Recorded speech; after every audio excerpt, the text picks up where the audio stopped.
Hello everyone, my name is Bharat Tyagi, faculty of physics, PP Swani centre for excellence. तो आगे questions try करते हैं इसी टॉपिक पर जो लास्ट हम कर रहे थे, टॉर्क का और बेसिकली पोटेंशियल एनर्जी और वर्क डन का under magnetic field on a current carrying loop. So next question is let theta represent the angle between magnetic movement, theta represent angle between magnetic movement and current carrying loop. Current carrying loop यानी loop के plane के बीच का और magnetic movement के बीच का angle है theta. Find B vector in the region in which loop is placed. Okay, carrying loop field vector in the reason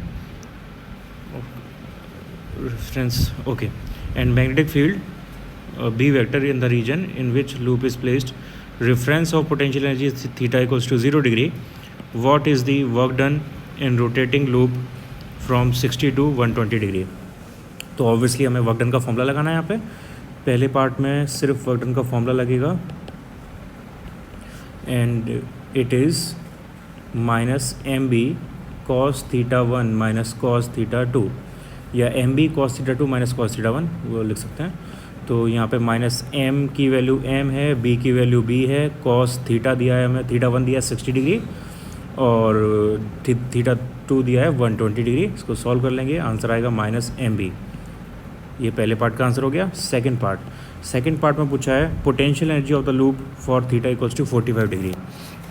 तो हमारा रेफरेंस पॉइंट है थीटा, रेफरेंस पॉइंट है 0 डिग्री। तो अगर हमें किसी एंगल पर पोटेंशियल एनर्जी निकालनी है तो थीटा 1 हमें वो रेफरेंस पॉइंट लेना पड़ेगा विच इज़ 0 डिग्री, और थीटा 2 हमारा वो एंगल हो जाएगा जहाँ पे हमें निकालना है बेसिकली ये पोटेंशियल एनर्जी को। सो डेल्टा यू का फॉर्मूला होता है M B cos theta 1 minus cos theta 2। तो एम बी की जगह एम बी रहेगा, कॉस थीटा 1 यानी कॉस 0 माइनस कॉस थीटा 2 यानी cos 45। So it will become cos 0 1 cos 45 1 upon root 2। ये हमारे पास पोटेंशियल एनर्जी आ जाएगी। ओके, अगर हम 90 डिग्री के बेसिस पर लेके रेफरेंस पर लेके भी पोटेंशियल एनर्जी निकालेंगे तब भी सेम आंसर आएगा। फॉर, ये इंपॉर्टेंट पॉइंट है, इसको नोट कर लेना, for reference theta equals to 90 degree also delta U equals to M B 1 minus 1 upon root 2, because potential energy change या पोटेंशियल चेंज रेफरेंस पॉइंट पे डिपेंड नहीं करता है। एब्सोल्यूट पोटेंशियल और absolute potential energy reference point पे depend करती है, लेकिन डिफरेंस रेफरेंस पॉइंट पे डिपेंड नहीं करता है। तो कुछ भी रेफरेंस पॉइंट हो, अगर हम डिफरेंस निकाल रहे हैं पोटेंशियल एनर्जी का या पोटेंशियल का, तो answer will always be same. Okay, तो इस जो मैंने बोला है भी इसको स्टार बना के इंपॉर्टेंट पॉइंट है, नोट जरूर कर लेना। Okay, next question, a wire of mass m has the shape of a ring of radius r. Wire is placed in xy plane and it is free to rotate about its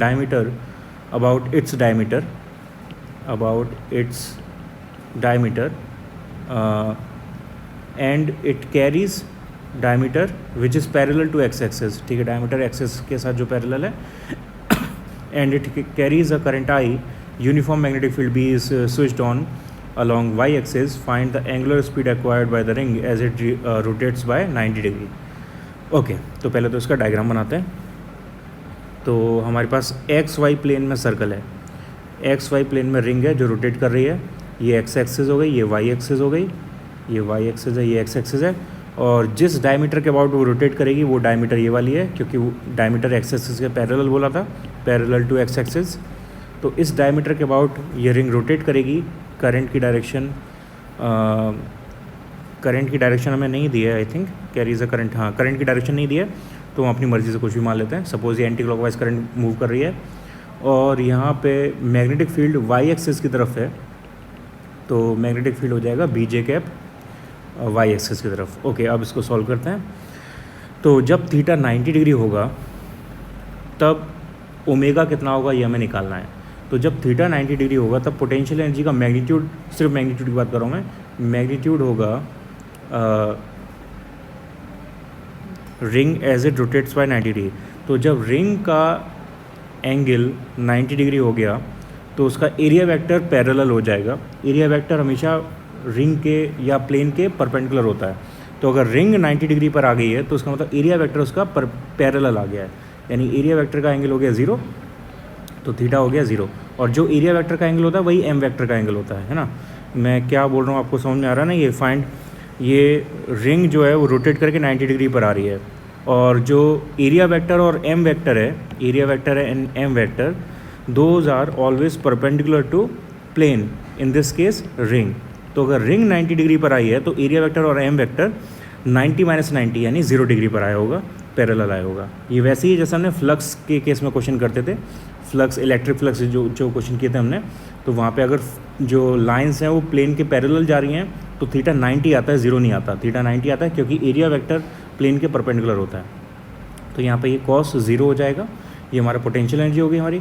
और जब ये उस position पे होगा तो उसकी kinetic energy का formula होगा rotational kinetic energy ½ I⍵²।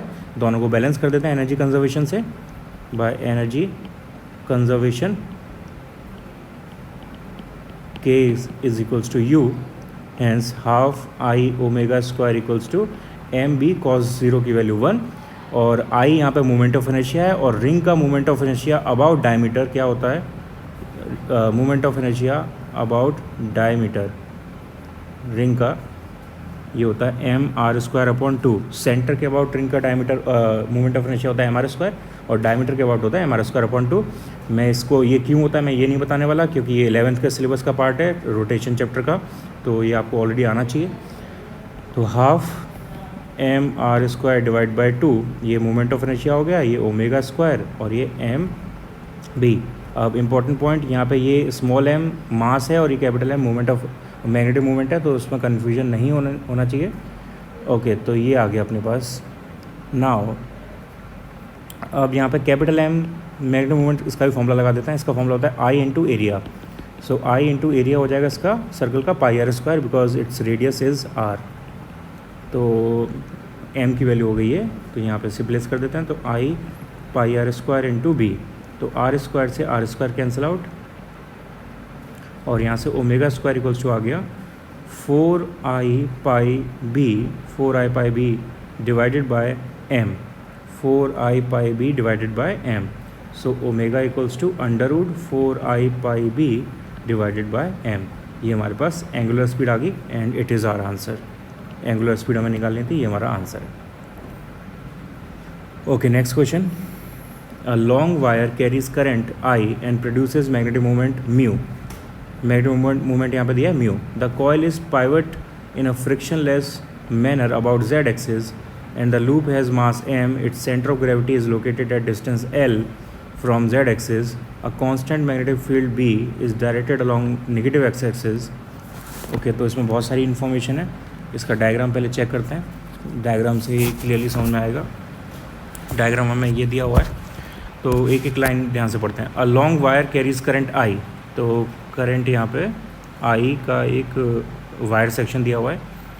Produces a magnetic movement mu, तो यहाँ पे मैग्नेटिक मूवमेंट म्यू है। The coil is pivot in a frictionless manner about z axis, तो यहाँ पे हमें क्लियरली दिख रहा है कि ये जो कॉइल है वो z एक्सिस पर पाइवट है, यानी फिक्स्ड है, z एक्सिस पर ये पाइवटेड है, और लूप हैज़ मास m, ठीक है, and its centre of gravity is located at distance l from z axis. तो z एक्सिस से l डिस्टेंस पर इसकी सेंटर ऑफ ग्रेविटी होगी, कहीं पर रैंडम पॉइंट यहाँ पर कहीं होगी। Constant magnetic field B is directed along negative x axis, तो मैग्नेटिक फील्ड यहाँ पे इस डायरेक्शन में है, नेगेटिव x एक्सिस में। Okay, when theta is 37 degree, आगे बोल रहा है when theta is 37 degree what value of B is needed for equilibrium। Okay, तो पहले ये केस सॉल्व करते हैं इसका। नाउ अगर ये थीटा 0 हो तो क्या होगा? If theta is 0 degree, this current loop will be in YZ plane. तो ये आप देख सकते हो, ये जो प्लेन है थोड़ा सा बाहर की तरफ निकला हुआ है Z वाली लाइन से, YZ प्लेन से। तो अगर थीटा 0 करते हैं तो ये एग्जैक्टली YZ वाली प्लेन में आ जाएगा, Z पॉजिटिव Y नेगेटिव वाली प्लेन में आ जाएगा। तो पहली चीज़ तो ये। इसके बाद और इस केस में जब ऐसा है YZ प्लेन में होगा, तब इसका एरिया वेक्टर किस डायरेक्शन में होगा? अगर ये कम्प्लीटली YZ प्लेन में है तो उसका एरिया वेक्टर निकालेंगे तो सर्कल यहाँ पे क्लॉकवाइज बन रहा है, इस साइड से राइट साइड से देखने पे सर्कल इसका क्लॉकवाइज बन रहा है, तो इसका एरिया वेक्टर आएगा नेगेटिव एक्स एक्सिस में, वाई जेड प्लेन में हमारा प्लेन है, वाई जेड प्लेन में क्लॉकवाइज सर्कल, तो नेगेटिव एक्स एक्सिस में इसका एरिया वेक्टर आएगा। और एरिया वेक्टर की जो डायरेक्शन होती है वही एम वेक्टर की डायरेक्शन होती है, हेंस एम वेक्टर की डायरेक्शन भी नेगेटिव एक्स एक्सिस में होगी।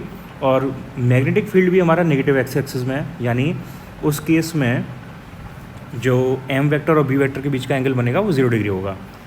Hence in this case the area vector and m vector will be in negative x axis direction, and hence theta between m vector and b vector will be 0 degree, because b vector already negative x direction में है। अब ये हमें 0 degree के लिए पता चल गया। अब क्योंकि हमने लूप को थीटा डिग्री टिल्ट कर दिया है तो उसका एरिया वेक्टर भी थीटा डिग्री टिल्ट हो जाएगा, मैग्नेटिक मूवमेंट भी थीटा डिग्री टिल्ट हो जाएगा, हेंस बी वेक्टर और एम वेक्टर के बीच में एंगल अब बन जाएगा थीटा डिग्री। तो यहाँ से हमें पता चल रहा है for this tilted by theta degree case angle between M vector and B vector is theta degree. तो हमें ये पता चल गया कि इस केस में जो एंगल है मैग्नेटिक मूवमेंट और मैग्नेटिक फील्ड के बीच में वो थीटा डिग्री है। अदरवाइज़ इसको इस तरह से समझना ज़रूरी है, क्योंकि अदरवाइज़ यहाँ पे वेक्टर्स यूज़ करना पड़ेगा और बहुत कॉम्प्लिकेटेड हो जाएगा, आपको देख के समझ में नहीं आएगा यहाँ पे कि मैग्नेटिक फील्ड और मैग्नेटिक मूवमेंट के बीच का एंगल क्या होगा, क्योंकि मैग्नेटिक मूवमेंट यहाँ पे इस डायरेक्शन में ऐसे बनेगा तो वहाँ से देख के पता नहीं चल पाएगा, इसलिए हमने ये थियरी से इसे समझाया।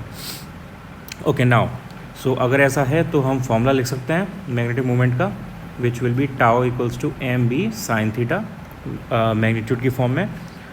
अब ये जो टॉर्क है ये बैलेंस कर रहा है इसके सेंटर ऑफ ग्रेविटी को बेसिकली इसके मास को, क्योंकि जो ग्रेविटी है वो इसको नीचे वापस नीचे की तरफ लाने की कोशिश कर रही है और जो टॉर्क है वो उसको बैलेंस कर रहा है। तो अब जो ग्रेविटी की वजह से टॉर्क होगा वो इसके साथ बैलेंस होगा, so the torque due to gravity क्या होना चाहिए, torque due to gravity tau G बोल देते हैं इसे, ये होगा force into displacement sine theta. तो फोर्स यहाँ पे ग्रेविटी का यानी वेट लगेगा एम जी, और डिस्टेंस होगी सेंटर ऑफ ग्रेविटी तक की डिस्टेंस, वो हमें क्वेश्चन में दी थी एल, और साइन थीटा रहेगा, वही एंगल सेम। सो ये हमारे पास टॉर्क ड्यू टू ग्रेविटी आ गया, इक्वेशन नंबर 2, ये इक्वेशन नंबर 1, दोनों को बैलेंस कर देते हैं। तो M B sine theta is equals to M G L sine theta से साइन थीटा कैंसिल आउट, और हमारे पास यहाँ से आ गया B equals to magnetic field equals to small M G L divide by capital M. Small M mass है, capital M magnetic movement है, G gravitational acceleration, L length centre of gravity तक की जेड एक्सेस है। तो ये हमारे पास magnetic field की वैल्यू आ गई for equilibrium. It is the magnetic field required for equilibrium. और since we can see that there is no angle term in this, इस फॉर्मूले में कोई भी एंगल वाला टर्म नहीं आ रहा है, हेंस एंगल कुछ भी हो मैग्नेटिक फील्ड यही लगेगी इक्विलिब्रियम के लिए। तो हमारे पास सेकंड क्वेश्चन में पूछा था मैं, would this value be give of we give equilibrium for any angle of theta, then second part का आंसर है yes, because there is no term of angle in final formula of B, final formula of B. तो क्योंकि theta का कोई term नहीं आ रहा है, इसका मतलब ये किसी भी थीटा की वैल्यू के लिए एप्लीकेबल होगा। तो ये हमारा क्वेश्चन हो गया। Next question is the figure shows a fixed long straight conductor carrying current I1 and another conductor of length L carrying current I2 is placed at distance A from it. Find the minimum work done required increasing the separation between conductors by distance B. Okay, तो question में बोला हुआ है, ये diagram show किया है मैं, एक यहाँ पे इन्फिनिट वायर है और एक यहाँ पे फाइनाइट वायर है, दोनों एक दूसरे के पैरेलल हैं। ये इन्फिनिट वायर सेक्शन है और ये फाइनाइट वायर सेक्शन है, और दोनों एक दूसरे के पैरेलल हैं, दोनों में सेम डायरेक्शन में करंट फ्लो कर रही है। अब अगर सेम डायरेक्शन में करंट फ्लो कर रही है तो ये एक दूसरे को रिपेल करेंगे, अट्रैक्ट करेंगे। इसकी बात हम ऑलरेडी कर चुके हैं। ये सेम डायरेक्शन करंट के लिए एक दूसरे को अट्रैक्ट करेंगे। सेम डायरेक्शन करंट में अट्रैक्शन होता है, ये हम पहले देख चुके हैं पिछले डेरिवेशंस में। ओके, और इनके बीच का सेपरेशन है ए, और हमें निकालना है कि इस सेपरेशन को अगर हम इंक्रीज़ करें तो हमें वर्क डन करना पड़ेगा, क्योंकि अट्रैक्टिव फोर्स है। तो उस केस में कितना वर्क डन होगा अगर मैं सेपरेशन को बी तक लेके जाता हूँ तो ऑब्वियसली यहाँ पे कैलकुलस यूज़ करना पड़ेगा हमें। सपोज़ मैंने थोड़ा सा इसको सेपरेशन दिया, डी आर सेपरेशन दिया, और उस केस में यहाँ पे इनिशियल वायर से इसकी डिस्टेंस हो गई आर। तो यहाँ पे वर्क डन का फॉर्मूला हो जाएगा F D R integration both sides. तो वर्क डन इक्वल्स टू, अब हमें एफ चाहिए, तो एफ क्या लगेगा यहाँ पे, force between two current carrying parallel wires. तो इसका डेरिवेशन हम निकाल चुके हैं ऑलरेडी। ये आता है mu naught I1 I2 divided by 2 pi separation कितना है A, 2 pi A into length of the wire. तो लेंथ ऑफ वायर है L इंटू डी आर, ये हमारे पास हाँ आ गया। लेकिन क्योंकि हमने डी आर लिया है तो अभी जो दूसरी वाली वायर है वो आर लेंथ पे चली गई है, ए लेंथ पे नहीं है। तो यहाँ पे ए नहीं आएगा, आर आएगा, वो आर लेंथ पे जा चुकी है। ओके, अब इसको सॉल्व करते हैं और उससे पहले लिमिट लगाते हैं। लिमिट क्या आएगी यहाँ पे, पहले इनिशियली जो वायर थे वो ए सेपरेशन पे थे, और फिर क्वेश्चन बोल रहा है हमें उन्हें बी सेपरेशन पे, उसको हमने बी डिस्टेंस आगे लेके जाना है। तो टोटल सेपरेशन हो जाएगा ए प्लस बी। ओके, तो यहाँ से कॉन्स्टेंट्स को बाहर निकालते हैं। Mu naught I1 I2 L divide by 2P, these are constants. अंदर बचा D R upon R, limit A to A plus B, hence mu naught I1 I2 L upon 2 pi dr upon r is log r, limit a to a plus b। तो हमारा final answer हो जाएगा work done equals to mu naught I1 I2 L upon 2 pi log a plus B divided by a। इसको solve करके ये आ जाएगा, ये हमारा वर्क डन का आंसर है। अगर वर्क डन के साइन में कुछ कन्फ्यूजन है तो उसके लिए मैंने ट्रिक पहले ही बताई हुई है आपको। आप फाइनल जो आंसर आ रहा है उसमें चेक करो लॉजिकली कि वो पॉजिटिव आना चाहिए, नेगेटिव आना चाहिए। क्योंकि यहाँ पे अट्रैक्टिव फोर्स है तो वर्क डन हमारा पॉजिटिव आएगा, क्योंकि हमें वर्क करना पड़ेगा इसको सेपरेट करने के लिए। अगर ये रिपल्सिव फोर्स होता तो हमारा वर्क डन नेगेटिव आता। तो यहाँ पे आंसर हमारा पॉजिटिव आना चाहिए ऑफकोर्स, और पॉजिटिव आ रहा है यानी करेक्ट है। तो ऐसे हम साइन को चेक कर सकते हैं। तो ये हमारा यहाँ पे फिनिश हो गया। इस चैप्टर का लास्ट टॉपिक है वो और डिस्कस करते हैं, और इसके साथ हमारा चैप्टर का सारा थियोरेटिकल पोर्शन फिनिश हो जाएगा। फिर कुछ क्वेश्चंस लगाएंगे कंपटीशन वाले। Okay, last topic is moving coil galvanometer.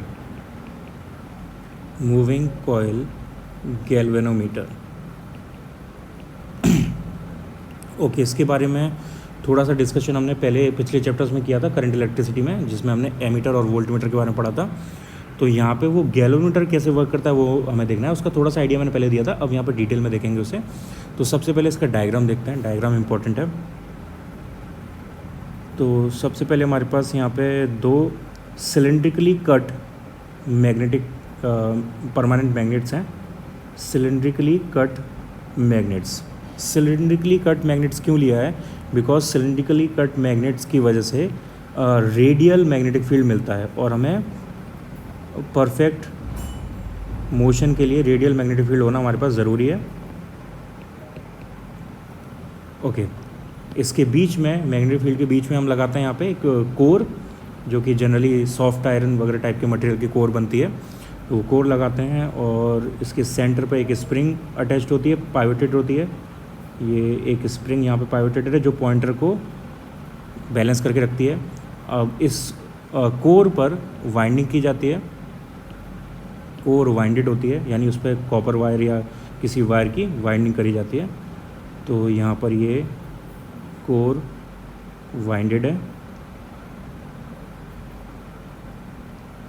Okay, और यहाँ पर मैग्नेटिक फील्ड्स हैं ऑफ कोर्स, और वो सारी मैग्नेटिक फील्ड रेडियली इनवर्ड है।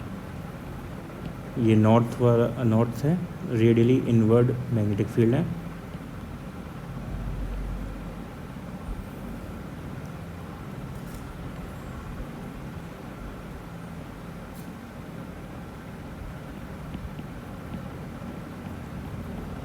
ओके, ये नॉर्थ पोल इस साइड और इस साइड साउथ पोल, और इसके साथ में यहाँ पे एक पॉइंटर अटैच्ड होता है इस स्प्रिंग से।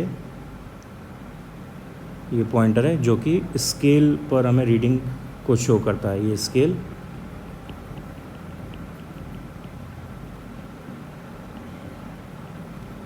ओके, तो ये इसका जनरल डायग्राम है। अब यहाँ पे सारी चीज़ें देखते हैं क्या क्या दी हुई हैं हमें। ये ऑब्वियसली स्केल है, और ये ऑब्वियसली पॉइंटर है, और ये है हमारी कोर। जनरली सॉफ्ट आयरन के लिए जाती है, सॉफ्ट आयरन कोर। क्यों सॉफ्ट आयरन के लिए जाती है, ये एक आगे चैप्टर आएगा उसमें बताया जाएगा। इसी नेक्स्ट चैप्टर में एक्चुअली डिस्कस होगा हिस्टेरेसिस और किस मटेरियल पर कितना मैग्नेटिक इफेक्ट पड़ता है, किस टाइप का मैग्नेटिक इफेक्ट पड़ता है, उस पर ये बेस्ड है। तो वो आगे हम डिस्कस करेंगे। हिस्टेरेसिस नाम का चैप्टर है वहाँ पे। अभी यहाँ पे सिर्फ ये याद रखना है कि सॉफ्ट आयरन की कोर यहाँ पे यूज़ की जाती है। और इसके बाद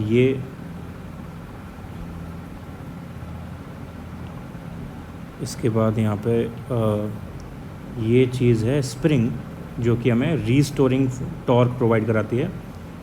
और क्या बचा हमारे पास, ये रेडियली इनवर्ड एंड आउटवर्ड।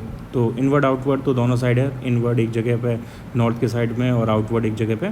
तो इनवर्ड आउटवर्ड लिखने की ज़रूरत नहीं है, सिर्फ रेडियल लिख के काम चल सकता है। Radial magnetic field. और ये रेडियल इसलिए है क्योंकि हमने सर्कुलरली कट परमानेंट मैग्नेट लिया था। तो ये सर्कुलरली कट परमानेंट मैग्नेट।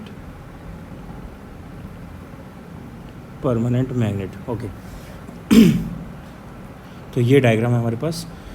अब इसका बेसिक, और ये कॉइल है ऑब्वियसली, ये कॉइल बचा, कॉइल वाइंडिंग। ठीक, तो ये डायग्राम है, इसको ड्रॉ कर लो। अब मैं इसकी बेसिक वर्किंग बताता हूँ। तो उसकी बेसिक वर्किंग इस चीज़ पर बेस्ड है कि अगर हम एक करंट कैरिंग वायर को, कॉइल को मैग्नेटिक फील्ड के अंदर प्लेस करते हैं तो उस पर टॉर्क लगता है। तो वो टॉर्क इस पॉइंटर को मूव कराता है। पॉइंटर कितना मूव होगा वो डिपेंड करता है कि हमारे पास करंट कितनी ज़्यादा थी। जितनी ज़्यादा करंट होगी उतना ज़्यादा टॉर्क लगेगा, क्योंकि टॉर्क के फॉर्मूले में पहले पढ़ा हुआ है, NIA भी आता है, यानी torque is proportional to current. तो जितनी ज़्यादा करंट होगी उतना ज़्यादा टॉर्क लगेगा, और वहाँ से टॉर्क की वजह से ही पॉइंटर मूव करेगा। और पॉइंटर कितना मूव कर रहा है उससे हम बता सकते हैं कि वहाँ पे करंट कितना फ्लो हो रही है। तो इससे हम इजीली करंट का मेजरमेंट कर सकते हैं। तो ये इसकी बेसिक वर्किंग है। अब इसके कुछ इंपॉर्टेंट पॉइंट्स डिस्कस करते हैं। पॉइंट्स में ऑब्वियसली देखेंगे इसे वर्किंग, और इसका सारा जो थियरी है वो उसमें आ रही है। Galvanometer consist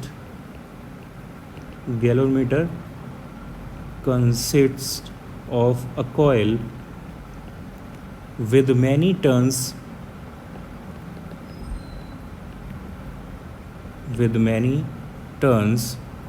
free to rotate about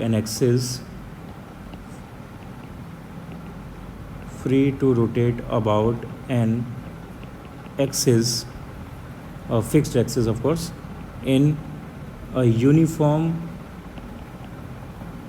radial magnetic field. The coil is wrapped on a cylindrical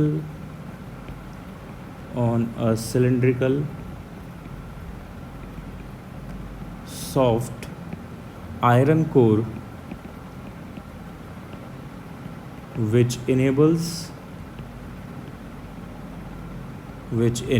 the field to remain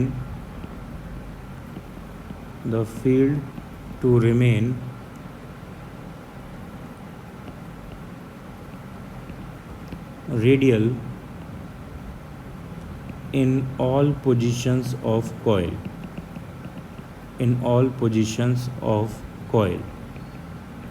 okay, तो बाकी सारी चीज़ें तो क्लियर हैं। ये सिलिंड्रिकल कोर है। सिलिंड्रिकल लेने का फ़ायदा क्या है कि जो लाइंस आएंगी वो हमेशा रेडियल पड़ेंगी। अगर सपोज़ हम यहाँ पर रेक्टेंगुलर ले लेते हैं तो वो लाइन जो है वो बिल्कुल सिमेट्रिकल नहीं पड़ती हर पॉइंट पर, वो डायगनल जो पॉइंट होते हैं वहाँ पे डिफरेंट एंगल पर पड़ती हैं, जो सेंटर पे पॉइंट होता है उस पर डिफरेंट एंगल पर पड़ती हैं, तो वो वहाँ पे रेडियल नहीं हो पाती, यूनिफॉर्म नहीं हो पाती। तो उनको यूनिफॉर्मली रेडियल करने के लिए हमने सिलिंड्रिकल सॉफ्ट आयरन कोर ली है, जिससे सब जगह सेम टाइप का टॉर्क मिले और हमें यूनिफॉर्म रीडिंग मिले। तो अगर ऐसा नहीं होगा तो हमें रीडिंग जो है वो यूनिफॉर्म नहीं मिल पाएगी। ओके, नाउ इसका मैथमेटिक्स देखते हैं इसकी।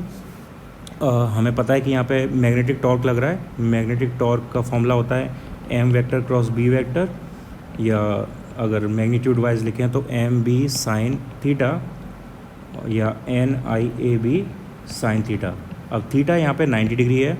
कैसे 90 डिग्री है? क्योंकि जो फील्ड लाइन है वो प्लेन के पैरेलल है। प्लेन कौन सा है यहाँ पे? ये डायग्राम में जो कोर शो की है ये हमारा प्लेन है और इसी के प्लेन में मैग्नेटिक फील्ड लाइन है, यानी प्लेन का जो एरिया वेक्टर होगा और मैग्नेटिक मूवमेंट वेक्टर होगा एम वेक्टर, वो प्लेन के परपेंडिकुलर होगा, यानी वो मैग्नेटिक फील्ड के भी परपेंडिकुलर होगा।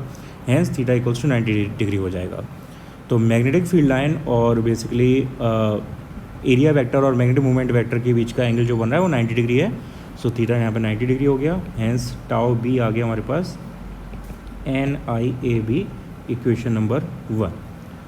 अब ये तो मैग्नेटिक टॉर्क है। अब यहाँ पे जो स्प्रिंग है इस मैग्नेटिक टॉर्क को बैलेंस करेगी और वो उसको काउंटरेट करने की कोशिश करेगी। तो यहाँ पे स्प्रिंग की वजह से, due to spring there will be restoring torque. तो जैसे ही करंट वहाँ पे फिनिश होती है, ये स्प्रिंग जो है वापस पॉइंटर को अपनी ओरिजिनल पोजीशन पे ले जाएगी, तो ये रीस्टोरिंग टॉर्क लगेगा यहाँ पे। तो इसको हम टाउ स्प्रिंग बोल देते हैं, टाउ स्प्रिंग, और इसका फॉर्मूला होता है C5। C का यहाँ पे मतलब है टोर्जन कांस्टेंट। तो टोर्जन कांस्टेंट बेसिकली टॉर्क और एंगल का रेशियो बताता है और वो डिपेंड करता है कि स्प्रिंग हमारी कितनी स्ट्रॉन्ग या वीक है। तो ये टॉर्जन कांस्टेंट है, ये स्प्रिंग पे डिपेंड करता है, डिपेंड्स ऑन स्प्रिंग।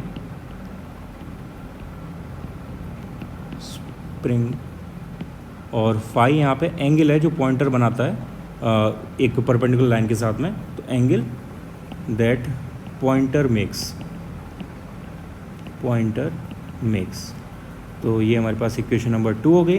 दोनों को बैलेंस कर देते हैं, दोनों इक्विलिब्रियम के केस में इक्वल होने चाहिए। सो यहाँ पर हमारे पास आ जाएगा tau B equals to tau S, यानी N I A B is equals to C5।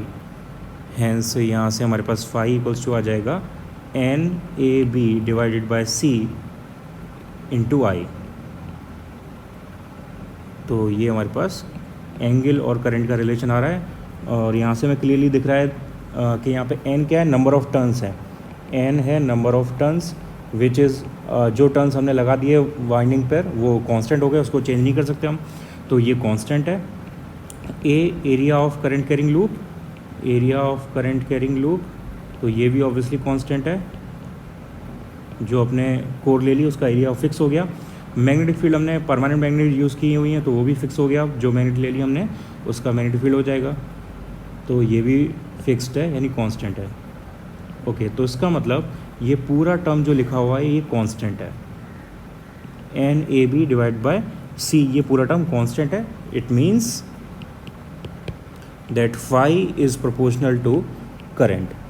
Phi is proportional to current, यानी जितना ज़्यादा करंट होगा उतना ज़्यादा पॉइंटर एंगल में बनाएगा और उससे हम यूनिफॉर्म रीडिंग ले सकते हैं करंट की। तो ये इसका बेसिक वर्किंग है। इसके बाद एप्लीकेशंस ऑफ गैल्वेनोमीटर। तो गैल्वेनोमीटर बेसिकली यूज़ कहाँ पर होता है? यूज़ होता है बेसिकली करंट के मेजरमेंट में, और इसकी जो मेन एप्लीकेशंस हैं वो हम ऑलरेडी पढ़ चुके हैं। These are ammeter and voltmeter. अब एमीटर और वोल्टमीटर के बारे में हमें सब कुछ पता है, हमने न्यूमेरिकल्स भी लगाए हुए हैं, इसकी थ्योरी भी पढ़ी हुई है, तो वो उसी चैप्टर से दोबारा रिवाइज कर लेना है। इन दोनों चैप्टर में वो कॉमन चीज़ है। तो एमीटर और वोल्टमीटर हम ऑलरेडी पढ़ चुके हैं, तो दोबारा डिस्कस उसे नहीं करेंगे। तो यहाँ पे हमारा ये टॉपिक फिनिश और इसके साथ ही ये चैप्टर हमारा फिनिश।